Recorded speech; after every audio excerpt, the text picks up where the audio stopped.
организовали выставку «Урал-Экспо-Камень», мы договорились, что эти два мероприятия надо проводить совместно, потому что они для одних и тех же предприятий, для одних и тех же людей, как говорится, посвящены этим предприятиям и людям. И их делить там на выставку, на конференцию нет смысла. Это хорошо, что мы объединились, но плохо то, что я уже участник и московских многих выставок «Экспо-Камень», когда в рамках которых мы тоже пытались проводить семинары, недостаток тот, что идут переговоры, кто-то что-то смотрит, и трудно очень собрать людей. Практически люди собираются, 10-15 человек, которые друг друга как облупленные знают, и которые, в общем-то, читают друг у друга статьи опубликованные, и о всех, в общем-то, новейших, будем так говорить, достижениях в индустрии камня посвящены. Вот. Ну, что ж, хотя бы так. А то вот как ректор сказал Екатеринбургского горного университета. Да? Ну, хорошо. Видите, сказали лучше. Только хорошее. Понимаете, все эти вот мероприятия, ну ладно, ассоциации. А вот мы, это чисто общественная работа. Выпускаем практически на свои деньги сборник 18-й, вот. Ежегодно, без единого пропуска, начиная с 2001 года, первый сборник вышел, первая конференция прошла. Сегодня вот 18-й год, 18-й. Ну, я бы хотел начать не с этого, а с презентации вот такой новой книги, монографии. Вот, она написана, значит, вот тут автор Першин, это я, моя фамилия Першин, я доктор, профессор Магнитогорского технического университета. Уликов Максим, соавтор, это мой бывший аспирант, вот, защитился, он работал в университете, потом пошел в бизнес. Сейчас занимается реализацией, в общем-то, изделий, вот, строительных изделий, не поделочных, а облицовочных изделий из природного камня. И третий автор, фамилию вы эту, наверное, все знаете, Чеботарев, да? Сергей Иванович Чеботарев. Это младший сын Ивана Андреевича Чеботарева. Он, я думаю, без 5 минут как генеральный директор уже Коэлга Мрамор, потому что отец-то уже в годах, и тяжело ему, в общем-то, нести такое бремя, как объединение Коэлга Мрамор. Вот в составе этой троицы тут, значит, даны краткие биографии авторов книги. Вся книга, значит, в книге использованы только цветные фотографии. Вот Сергей Иванович, он был, говорит, вчера на собрании, но вот сегодня уже уехал, мы как-то с ним не состыковались. Вот. Предисловие написал, будем теперь так говорить, патриарх каменной отрасли Иван Андреевич Чеботарев к этой книге. Вот его фотография, действующий генеральный директор Коэлга Мрамор. Название, мы долго думали о названии, выбрали именно то, что более всего соответствует, значит, содержанию этой книги. Именно современная техника и технология добычи блочного облицовочного камня. То есть не стали акцент делать ни на мраморе, ни на граните, потому что это оборудование и технология, они, в общем-то, с помощью этих технологий и оборудования добывается природный камень по всему спектру своих прочностных свойств, то есть мрамор и гранит, именно с помощью канатных плит. В жизни мне так, можно сказать, повезло, когда я начинал свою научно-исследовательскую деятельность в научно-исследовательском институте, извините за тавтологию, вот, мне буквально заставили, дали тему и сказали: вот ты молодой специалист, пришел, тебе и карты в руки. А это как раз были канатные пилы. Это был Советский Союз, еще в тот период времени. И тогда считалось, знаете, ну как покупать? И покупаем сам инструмент гибкий, режущий, и покупаем вот эти установки, надо самим делать. Команда пришла с министерства под козырек и начали заниматься. Вот таким образом я, в общем-то, не с большой радостью взялся за это дело, но довел его до логического конца. Вот. На экспериментальном заводе в НИИ Метиза, где я работал, научно-исследовательский институт метизной промышленности, в лаборатории стальных канатов, мы начали работать. И организовали выпуск, производственный выпуск этих канатов в рамках опытно-промышленного производства на экспериментальном заводе. И ну, так как объем был небольшой, 300 тонн в год, мы его закрывали, в общем-то, этим экспериментальным производством. Вот. Но это были канатно-абразивные. На смену им пришли канатно-алмазные. Поначалу какая ситуация была на карьерах? Ну, говорили, ну что, 3 проволочки, канатик, в общем-то, из высокоуглеродистых марок стали, вот, свитых, кварцевый песок, желательно кичигинского месторождения, там 95% кварца. Дешево, но канительно. Производительность низкая. Максимальная производительность по вот, канатно-абразивным пилам составляла 1,5 квадратных метра в час. 1,5.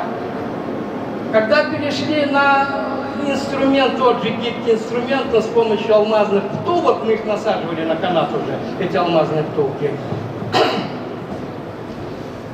Стоимость такого инструмента возросла, ну там в сотни раз по сравнению с этим. Этот копейки стоил, тот алмаз. Вот.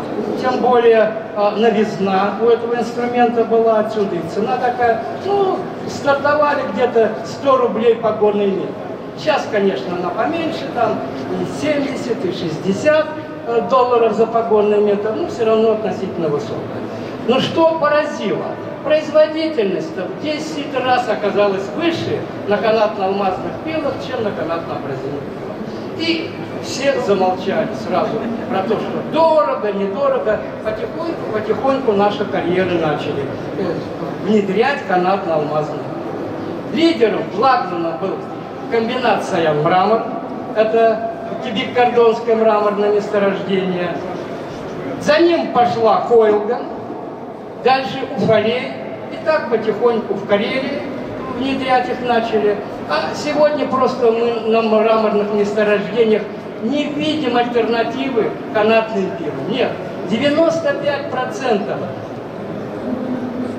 пород средней крепости типа мрамор, известняк добывается сегодня с помощью канатных пил. И я считаю, что мне просто Господь Бог помог, подарил вот такое направление, что ли, когда сегодня во всем мире пилят только канатками, практически мрамор, я имею в виду, мрамор. Вот. Но по мере развития инструментальной промышленности, инструмент алмазный, там начали пилить и гранит. Гранит он пилили и раньше его этими канатками, но дорого было. Стоимость-то высокая, контур алмазного. Расход высокий был. Когда посчитаем на квадратный метр пропила себестоимость пиления, многовато сильно получалось. И так как-то гранит и пилили, и не пилили, но фирмы-то не стояли на месте инструментальные. И вот сегодня испанцы, португальцы, в общем-то, разработали и внедрили уникальную технологию, с помощью которой изготавливаются вот эти, мы их втулочки называем, итальянцы перлинки их называют, уже для пород, высокопрочных пород. Вот. И Где применяются вот на гранитных месторождениях эти канатные пилы? Вот. Только со сложным залеганием камня. То есть, когда естественные трещины расположены, как у мраморных месторождений, то есть полого падающие, круто падающие трещины, несколько систем трещин. То есть аналог мраморных месторождений, вот там мучились раньше. Да вот она, сибирское месторождение. Вот она в черте города Екатеринбурга находится. Вот посмотреть можно, как эти трещины там располагаются, и как до сих пор мучаются, ковыряют, выковыривают эти блоки вот по такой технологии. Вот. А тут, в общем-то, надо, технология для мрамора была отработана нормально, и начали применять, как только контур соответствующий поступил в реализацию, и в общем-то, все дело было в этом алмазном поле. Сегодня и на гранитах, именно на месторождениях со сложным залеганием. Вот когда трещины, я вам говорил, такие трещины, полока круто падающие, да несколько систем трещин, на гранитах по всему миру применяют канаты. Лидерами были испанцы, они по гранитам и всегда были лидерами. Вот. Ну, а тут тем более, как говорится, и у них была эта технология разработана, они стремились к этому сильно. Вот. Ну и вот, а от испанцев уже пришло к нам на гранитных месторождениях со сложным залеганием трещин применять канатные. Вот такая краткая история, если кто не знает, вот этих канатных. Так получилось, что я был у истоков разработки и контура, и установок. Я в свое время в 1979 году защитил кандидатскую диссертацию по канатным пилам, а в 1992 году докторскую в Московском горном университете, тогда он же университет назывался, ректором был академик Ржевский, это единственный академик по крытым горным работам был в тот период времени, вот, под его руководством. В 1992 году я защитил тоже диссертацию по канатным пилам. Таким образом, вот этот весь опыт, начиная, ну, в 79-м я кандидатскую защитил, где-то в начале 70-х годов задание нам поступило. Вот с этого времени по настоящий период занимаюсь только канатными пилами. Ну, не только, конечно, и всеми способами добычи. Вот. Здесь как раз проанализированы в этой книге эти способы добычи, это оборудование, и показано, что наиболее эффективным вариантом вот, применения и технологий, и оборудования являются действительно канатные пилы. Вот. И книга, летом мы ее издали, я в Москву на Экспо Камень ездил, у них там в июне же эта выставка проходила, это сейчас вести ее. Вот. Презентация была тоже этой книги там в рамках выставки этой. Вот. Сегодня мы ее презентуем здесь, на нашей уральской выставке, как я считаю, родной выставке, потому что это наш регион. Вот. И, в общем-то, вся наша практическая деятельность, как прикладников, исследователей, она как раз направлена на наш регион. Поэтому мы часто бываем на карьерах, участвуем в проектировании карьеров, когда к нам обращаются. И, в общем, таким образом, через проекты мы это все внедряем. Так вот, в книгу вошли все работы, которые публиковались, вернее так, докладывались и публиковались вот на предшествующих конференциях, научно-технических конференциях. Это можете посмотреть и по ссылкам на эти работы, в общем-то. И ценность этой книги, что на высоком научно-техническом уровне практически решены все злободневные, вот такие злободневные для практиков, значит, проблемы, задачи в этой книге, и даны рекомендации. Вот. За рубежом никто так направленно, целенаправленно не работает над проблемами. Ну, потому что у нас это мы дети социализма, мы занимались при социализме, по инерции ушли вот этот бандитско-воровской капитализм, сейчас тут работаем, как можем, конечно. Вот. Но это по инерции. Вот мы сейчас это не будет нас, и некому писать ни книг, никому и исследований этих проводить. Поэтому я считаю, что книга в этом смысле уникальна. Вот. Конечно, желающие могут у нас ее приобрести или заказать. Вот. Что еще по книге можно сказать? А? Все? Спрашивают, сколько стоит? Цена. Вот уехал спонсор Сергей Иванович Батарев. Он проспонсировал, она бы и не вышла книга. Потому что мы через недра издательства хотели, московское. Год лежала рукопись, они нас кормили там, вот. Потом мы поняли, надо искать самим. И нашли их на Койл.ком рамок. Значит, себестоимость этой книги одного экземпляра 820 рублей. Книга, видите, имеет жесткую переплет, все цветные фотографии, черно-белых нет фотографий, хорошая бумага, хорошая так, печать, причем средняя, будем так говорить. Если бы мы где-то еще у крутых где-то заказали, она бы за 1000 перепрыгнула себестоимость. Поэтому мы ее продаем 950 рублей.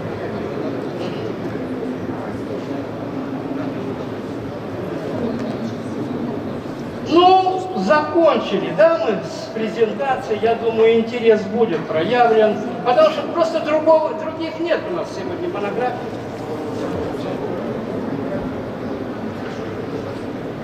Да?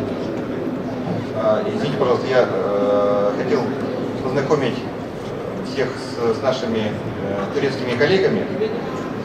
Значит, это выставочная организация.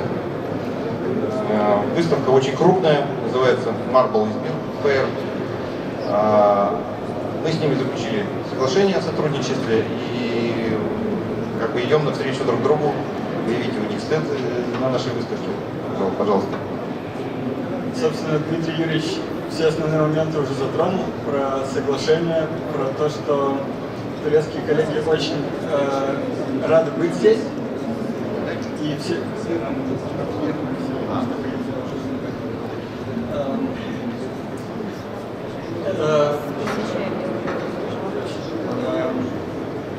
Очень важное соглашение для коллег достигнуто.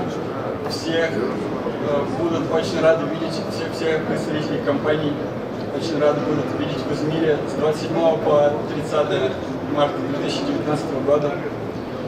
Всех благодарят за гостеприимство и готовы ответить тем же. Спасибо. Спасибо огромное. Спасибо. Thank you. Спасибо, Геннадий Дальтонович. Я так они внимательно слушали и смотрели на меня, я практически к ним только и обращался.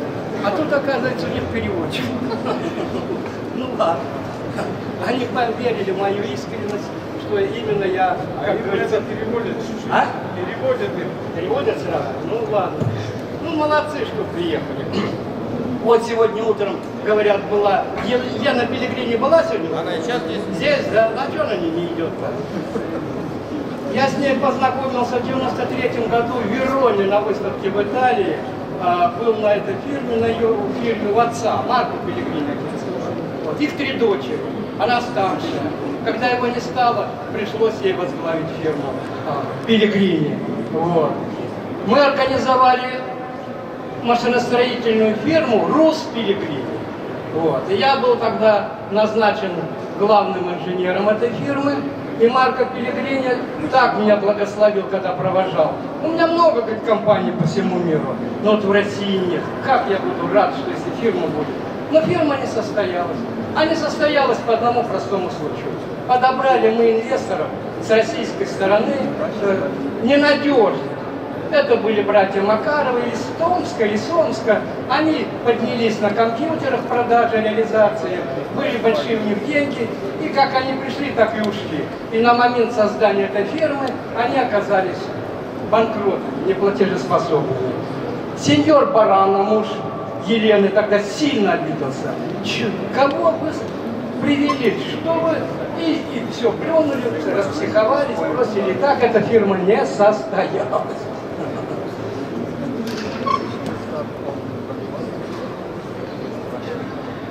Так, ну перейдем непосредственно уже к нашей конференции. Значит, вот 18-й сборник. Я, когда мы его... Значит, когда мы организовывали в 2001 году первую конференцию, выпускали сборник, вопрос решался, какую обложку? Я хотел, чтобы обложка одна и та же была всегда. Вот только номера вышли по годам. Почему? Ну, чтобы его узнавали, этот сборничек всегда узнавали по обложке. Обложка была выбрана, значит, с фотографии, это ночная фотография, карьера Койл Гамрама, с вертолета сделана ночная фотография. И, в общем-то, она мне сразу поглянулась, я говорю, вот пойдет на... Вот. Сергей Иванович Батарев, соавтор нашей монографии, благословил, сказал, хорошо. Говорю, вы только будете нам оплачивать обложку, потому что мы ее менять не будем от сборника к сборнику. Цифру вот эту менять будем, а обложку не будем. Мы так с ними договорились. Они оплачивают, а там 3 или 4 тысячи она стоит, эта обложка, вот ежегодно. Так что вот такой у нас с ним договор, Сергей Иванович. Дальше.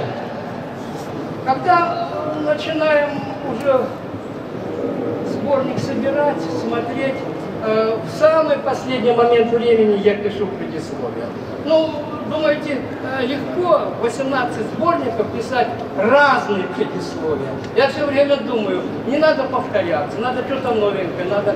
И вот так получается, что я затягиваю эти предисловия, уже все готово там к печатанию, к сборке, а предисловие я еще не написал. Ну вот, родил, какое родил, прочитайте, значит, сборники. Ну, идея этого предисловия такова. Значит, президент наш, российский, ну, я иногда называю новый, ну, он не совсем новый, конечно, вот, но вновь избранный, будем так говорить, вот. Будем надеяться, что он продекларировал какой-то скачок, большой скачок за счет научно-технических вот, достижений России, вот этот скачок, что мы поднимемся вот за эти годы именно за счет науки. И я вот поэтому и пишу про научный потенциал, про потенциал, который связан непосредственно с исследованиями прикладными и с предприятиями, которые внедряют вот эти новые идеи. И, значит, в этом предисловии что говорю? Что вот в советский период времени, значит, более 100 отраслевых научных институтов, значит, осуществляли или обеспечивали отечественный научно-технический прогресс в горном производстве. Более 100. Сегодня их нет. Развалили в буквальном смысле, не стали финансировать, как мой родной Гнеевитис. Вот. И все, и они распались. Вот. Долгое время сотрудники и сотрудницы торговали у нас в Магнитогорске. Значит, есть такой проспект Металлургов возле ГУМа. Так была Магнитогорская такая большая ярмарка, как говорится, на природе. Вот сотрудники и выживали, торговали, чем могли. Вот. Отсюда, когда такое делается, это 960, еще плюс 60 высших учебных заведений, вот, работали в горном деле, 900 докторов наук и 20 тысяч кандидатов. Вот был какой научный потенциал всего горного производства, это прикладной научный потенциал. Конечно, и он все, значит, начиная от разработки идеи, технологии, оборудования, инструмента, в общем-то, ложилось на его плечи этого потенциала.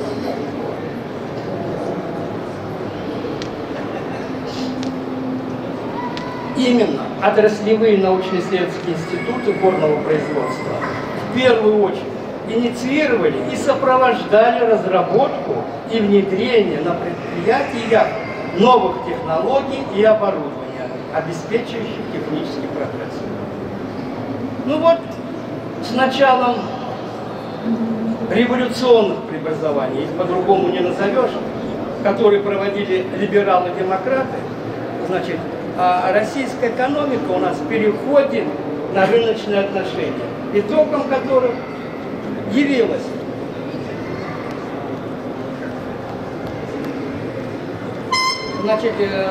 итогом которых явилось, в общем-то, как я уже отметил выше, вот этот вот развал, что ли, всех прикладных научно-исследовательских институтов.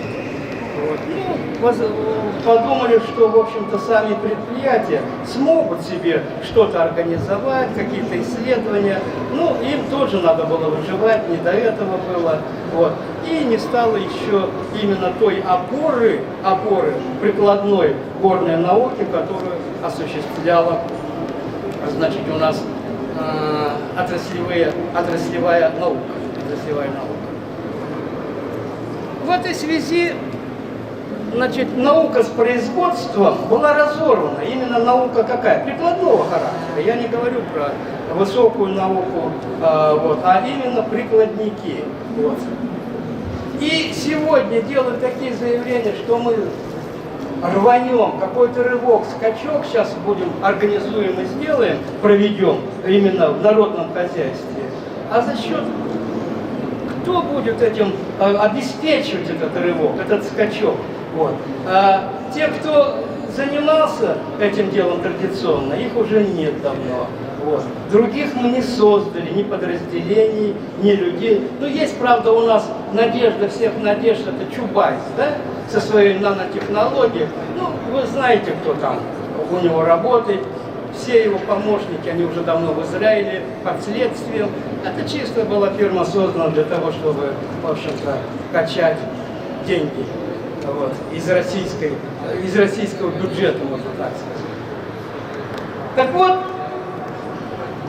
подводя итог тому, что у нас мы имеем сегодня, вот, можно сказать, что все же способствовать вот этому научному рывку и подъему смогут только единственно это специализированные кафедры наших университетов, наших всех университетов. В том числе вот единственный у нас в России горный университет это в Екатеринбурге, чисто горный университет. Мы вот, Магнитогорск, у нас технический университет, и в рамках этого технического университета есть институт горного дела и транспорта, имеется в виду горного транспорта. Вот мы, в общем-то, тоже занимаемся, видите, прикладными вещами, вот, в общем-то, все это для предприятий делается. Вот. Причем для предприятий, которые разрабатывают и технику, и инструмент, именно на основе наших прикладных исследований.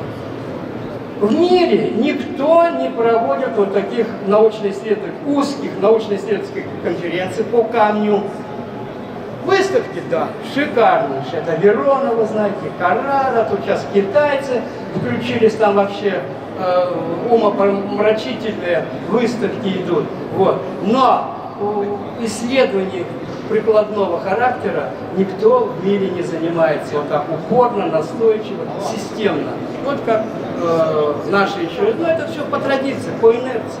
Это вот, ну, кончится когда-то эта инерция, эта традиция. Дальше я не знаю, что будет. Ну, в общем-то, одно понятно, что у нас-то в каменной индустрии производство держится на малых предприятиях. Понятно, малым предприятиям не под силу никакие исследования, вот такие вот, и тут уже и говорить нечего. И почему и мы, исследователи, сидим на голодном пайку, да? Потому что не можем заключить даже договор с каким-нибудь малым предприятием. Вот в этом плане, вот Медянцев ушел, в общем-то, я бы ему хотел такое предложение. Ассоциация еще должна и заниматься тем, что выявлять вот такие узкие,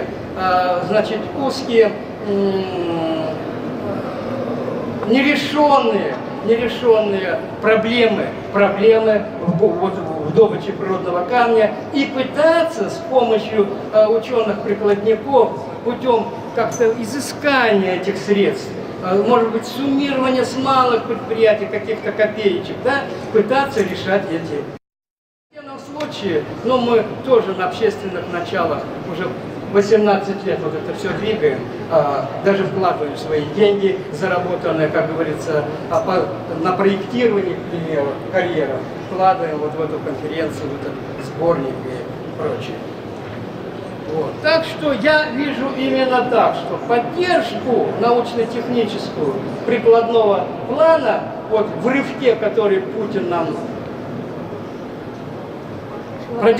продекларировал, ну, может быть и нет, потому что уже надоело это вранье, 20 лет слушаем, все врут, и деньги тащат, и в офшоры прячут,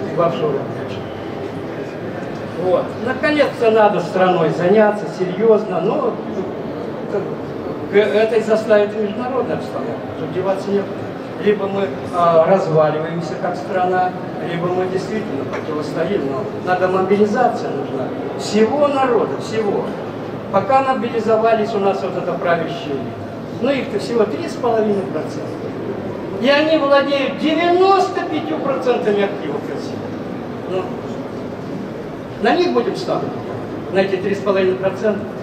А они все, по-моему, уже самолет у них в ангарах, если чуть-чуть начнется, они сели на крыло и там. Так, ну вот, что я хотел сказать. Благо время у нас, хотя мы и поздно приехали сегодня, но оно есть. В общем-то, поговорить вот так вот просто. Ну, меня только смущает одно. Народ-то у нас, видите, все меньше. Сами себе вот так и будем рассказывать. Вот. Ну, такая же ситуация в Москве. Мы летом, когда Экспо Камень Московская проходила в июне, семинар там проводили, а то же самое. 20 человек сидит, вот, а остальные все заняты ходят. Вот. Я говорю, вот этот недостаток есть. Когда мы просто как конференцию проводили, все присутствующие сидели, в зависимости от количества народа, мы иногда даже в малом актовом зале не умещались, а у нас там 90 человек вместилось. Представляете, третья конференция проходила в большом актовом зале. Ну, правда, ее объединили с собранием еще и ассоциации, может, поэтому так было много народу. Но было, конечно, грандиозно. У нас есть такая знаменитая Магнитогорская хоровая капелла, была приглашена, они вышли на сцену, и гимн России нам спели. У нас мурашки по телу, все встали, вот, все как один встали, пока гимн пели. Вот такие мероприятия были. Это 2003 год. Вот. Но сейчас вот я вижу и по финансированию у нас плохо, и в общем-то, но еще выставка в этом году, как нам Дмитрий сказал, по объему она больше, чем прошлогодняя. Вот. Ну, не знаю. У нас интересно получается. Как только продекларирует малое предпринимательство, особенно горное предпринимательство, так начинается зажим по всем статьям этих малых предпринимателей. Мы это на своей шкуре испытываем, когда проектами занимаемся, все усложняют, ну, неоправданно усложняют. Мы не говорим, что вообще надо так, сквозь пальцы на все проблемы, тем более у нас это все с экологией связано. Но не до такой степени. Значит, давайте непосредственно перейдем к нашей конференции. Да. Мы, как всегда, сейчас мы значит, даем приезжим гостям первое слово, потому что вот у нас, наверное, единственный человек с Москвы, который практически на каждую нашу конференцию приезжал. Это представитель фирмы Петрини, значит, Гель Илья Маркович. Вот, мы ему сейчас, как почетному нашему участнику практически всех наших конференций, а он и печатается почти во всех сборниках, даем слово вот, первому, вот, и дальше мы продолжим так, по мере того, кто у нас приехал. Мало тоже приехало участников, как и докладчиков. Так, ну, Можно проект? давай, сейчас. Нет, Уважаемый Геннадий Леонидович, уважаемые коллеги, Тема моего сегодняшнего доклада – это сопоставление технико-экономических показателей расколовки гранитного блока с помощью канатных станков с диаметром каната 7,3, 6,3 и 5,3. Частично эту тему я затрагивал сегодня в утреннем сообщении, но поэтому хотел бы остановиться несколько подробно на этих моментах выступления, настоящего выступления. Во-первых, такой вопрос. Давайте разберем. Почему возникло в последние годы очень большой интерес к слябу? И по мировой статистике, если сопоставлять количество слябок из мрамора и гранита и плитку, то есть малоформатную сляб от изделия толщиной 20-30 мм, максимальной шириной 2,2 метра и площадью до 5 квадратных метров, а плитку давайте называть это изделие, которое имеет максимальную ширину 650 мм. Вот если сопоставлять количество слябов и плитки, которые выпускаются, то 70-80% выпускается сляб, и 20-30% выпускается плитка. Чем это обусловлено? Это обусловлено двумя обстоятельствами. Во-первых, гранитные слябы, они имеют большую экономическую привлекательность, потому что сам сляб или его производное, оно больше находит линию гражданского строительства. Второе, более важное, с моей точки зрения, обстоятельство заключается в том, что если по той же мировой статистике изделия малоформатные из искусственного камня, в первую очередь гранит, производятся в мире в 7 раз больше, чем изделия из природного камня. Поэтому, конечно, происходит, к сожалению, для нас резкое вытеснение малоформатных изделий искусственного камня, в первую очередь гранита. Слябы из гранита производятся очень давно, и главным образом это была технология с помощью стенцилового станка. Стенциловый станок, агентом его был трос, металлическая трубка. И поэтому процесс разрушения камня представлял собой огромное количество микроударов металлической дроби по телу гранита. Возникало неконтролируемое разрушение гранитного блока. Поэтому очень многие хрупкие граниты принципиально невозможно было пилить на сляб, несмотря на все их ухищрения, смолирование и прочее, прочее, прочее.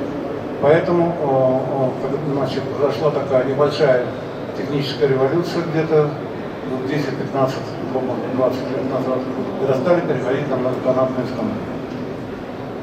Многоканатные станки, естественно, позволяют, имеют большое преимущество перед станками, не только с точки зрения самого разрушения камня. Во-первых, это более компактное сооружение, водочистка, так сказать, там лучше, и очень многие показатели, они значительно превышают или лучше, чем у стенциловых станков. Хотя стенциловые станки существуют, и, так сказать, их никто не отменял. Но, тем не менее, так сказать, такой бум наблюдается в многоканатных станках. И такие страны, как, скажем, Бразилия, Индия, Саудовская Аравия, они практически полностью перешли на многоканатные станки для получения гранитных слябов. До недавнего времени использовался канат 7,3 мм, значит, который обеспечивал резку слябы. Для этого должен сказать, что конструкция стенциловых станков, вот, значит, на утренней конференции я выступали мои коллеги из других фирм, они показывали, что каждый производитель многоканатной установки, он, так сказать, выполняет эту конструкцию очень самостоятельно. И единой точки зрения здесь нет. И с точки зрения диаметра маховика, с точки зрения системы натяжения и так далее, и так далее.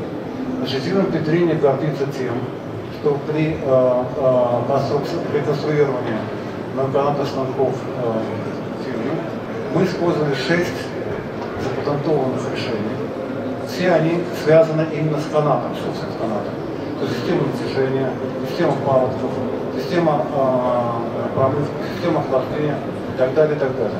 Благодаря всем этим обстоятельствам мы сейчас разным данным статистическим контролируем порядка 40% рынка, в основном за счет Индии, Бразилии и Саудовской Аравии. Так вот, значит, канат 7.3 использовался до недавнего времени и имел определенно технико-экономические показатели. А затем, несколько лет назад, перешли на канат 6.3, и вот буквально пару лет назад были выпущены уже канаты 5.3, и фирма Петrini поставила на сегодняшний момент 5 многоканатов. По слову многоканатный, давайте договоримся, это то, что больше 16 канатов. Это много. Так вот, мы поставили 5 многоканатных систем, 4 в Италии и 1 в Бразилии, и поэтому вот, поэтому статистика пока еще немножечко, так сказать, неполная и, так сказать, так, весьма определенно об этом говорить нельзя. Поэтому давайте говорить о канатах 7.3 и 6.3, которые наиболее распространены. Дело в том, что нельзя говорить, что канат 6.3 по всем показателям лучше, чем 7.3. Надо говорить о том, что каждый из этих канатов решает на сегодняшний момент свои технико-экономические задачи, благодаря своим технико-экономическим показателям. Значит, каната 7.3, срок жизни металлокорда, то есть его основа, и срок жизни алмазовых вставок одинаковый. Представляет порядка 400 рабочих часов. Выход такого каната при гранитах третьей категории составляет порядка 10 квадратных метров сляба из одного погонного метра. У каната 6.3 есть большое преимущество, что толщина пропила его существенно меньше. Поэтому, когда мы распиливаем гранитный блок по отношению к канату 7.3, на каждые 24 сляба получается 25 дополнительно. Но у него другие есть недостатки. У него недостаток заключается в том, что срок жизни металлокорда и срок жизни алмазных вставок не одинаков. Поэтому сделали репластификацию. А поскольку репластификацией в России занимается мало кто, значит, нужно отправлять фирмы-производителя. Транспортные расходы и так далее, и так далее, и так далее. Срок, себестоимость у 6.3 из-за этого, так сказать, выше на 20% приблизительно. И себестоимость резки составляет приблизительно, так сказать, не 4 евро на квадратный метр, а, наверное, 4,5 евро на квадратный метр. Поэтому, ну, правда, нужно отдать должное, что здесь очень наглядно наблюдается прогресс. Если буквально еще 4-5 лет назад себестоимость резки каната 7.3 составляла порядка 5 евро на квадратный метр, то сегодня я уже видел документ официальный, это очень уважаемая фирма давала гарантию производителю слябов, который работает на оборудовании фирмы Петrini, о том, что на Капустянском граните они гарантируют себестоимость 3,8 евро на квадратный метр. Это прошло за 5 лет. Поэтому все наши надежды, как говорится, устремлены в области производителей инструментов. Мы с большим воодушевлением смотрим на них. Я знаю, слышу, так сказать, что сейчас идут эксперименты с канатом 4 и так далее. Что из этого выйдет и как быстро из этого выйдет, какие технико-экономические показатели будут в этих канатах, так сказать, говорить сложно. По крайней мере, так сказать, прогресс очевиден. Вероятно, будущее разработки канатов небольшого диаметра вместе с производителем оборудования. Потому что система движения каната в этом случае становится все более и более хитроумной, все более и более точной и так далее, и так далее. Отдельный большой вопрос, который возникает уже сейчас, по сегодня, это распиловка мраморных блоков с помощью многоканатных систем. Просто на прошлой вашей конференции я уже приводил технико-экономические показатели, потому что мы выпускаем многоканатные станки 32-64 каната для распиловки мраморных блоков. И мы поставили в Омане, это огромнейший завод, который выпускает больше 1 миллиона квадратных метров мраморных изделий в год. И он имеет там 40 блоков распиловочных станков, имеет 400 станки. То есть это я хочу сказать, что опытные производители, которые из кондачка купили у нас и производят. Значит, если сопоставлять многоканатные системы для распиловки мрамора со шприцевыми станками для распиловки мрамора, пока, в общем, как говорится, вопрос сложный. У канатных систем одно очень большое преимущество. Это производительность. Значит, канатный станок 64 каната заменяет 4 шприцевых станка с 8 штук. Но по всем остальным показателям он пока проигрывает. С точки зрения толщины пробила. Потому что даже если используется канат 6,3, это будет больше, чем толщина штрица 4,5 мм. Себестоимость в 2, а иногда в 3 раза выше, чем у штрицевого станка. Однако, опять же, вот этот прогресс, который наблюдается в производстве канатов для гранита, он наблюдается и в производстве канатов для мрамора. Поэтому мы как бы тоже с большим вниманием и надеждой смотрим на это обстоятельство. По крайней мере, статистика показывает, что и, так сказать, даже если не только статистика, а если наглядно проехаться по заводу Северной Италии, тот вот завод, который я всегда, так сказать, указываю при иллюстрации моих различных соображений, это Мармарович. 7 лет назад, и 8 лет назад, когда я впервые посетил этот завод, там стояло 10 шприцевых станков в граните. Газ по ремонте, ширина рамы 4,5 мм. Сейчас стоит один шприцевый станок, и стоят 4 многоканатные станка фермопедрила.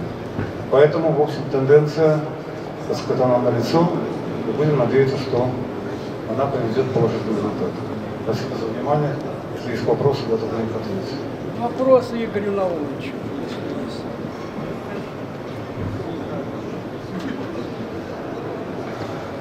Нет? Ну, чуть-чуть я могу добавить. Просто действительно, в камнеобработке, то, что я вам говорил про канатные пилы, это при добочных работах, там сегодня это, ну, повально, в общем-то, применение вот этой технологии, как, значит, с помощью канатных пил. А вот в камнеобработке при распиловке плит, слябов, действительно это революционное решение. Потому что, если кто видел хоть один раз этот штрипсовый станок и стоял рядом с этим станком, то представляет. Это невероятно. Там 2000 штрипсовых станков стоит. Да. А вот в своем мраморе, где я чуть не ночевал и жил, в свои годы, когда я все это внедрял, как у них там целое отделение, 15 станков штрипсовых. Туда заходить без, чтобы там закрыть уши невозможно было. Говорить там было невозможно. Все трясется. Шум невероятный. Вот. И производительность такая низкая. Станки массивные. Вот. А канатное пиление отличается чем? Оно бесшумное. Вот на добыче идет канат, вот шипение идет, эта вода попадает в воду, протаскивает канат для охлаждения.